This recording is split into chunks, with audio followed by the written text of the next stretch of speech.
లేదా రాష్ట్రంలో ఎన్డీఏ కూటమికి సానుభూతి పరులను కూడా రెచ్చగొడతా నిన్న జోగి రమేష్ మాట్లాడాడు. మాట్లాడిన విధానం కూడా అందరు ఫేస్బుక్లో అందరూ లైవ్లో చూశారు. మా చిన్నాయన లోకేష్ బాబు గారిని మాట్లాడిన విధానం, రే జోగి రమేష్, మా పెద్ద ఆయన చేతులు కట్టేశాడు కాబట్టి నిన్న నువ్వు చంద్రగిరి నుంచి బయటపోయావు.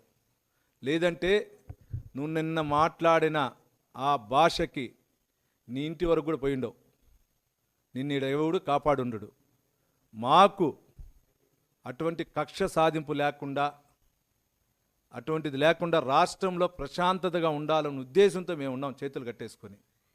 ఈ రాష్ట్రంలో శాంతి భద్రతలో డెవలప్మెంట్ కావాలన్న ఉద్దేశంతో గెలిచిన 1 సంవత్సరం 8 నెలల నుంచి రాష్ట్రంలో అందరూ ఎమ్మెల్యేలు ఉండొచ్చు.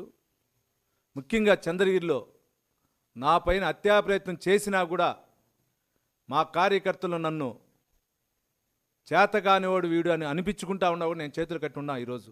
కారణం అంటే చంద్రగిరిలో ఎక్కడ రౌడీస్ ఉండకూడదు, ఎక్కడ శాంతి భద్రతలు లేకుండా,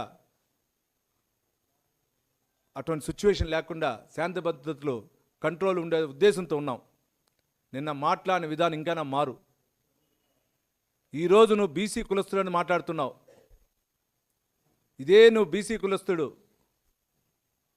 2022లో ఏ విధంగా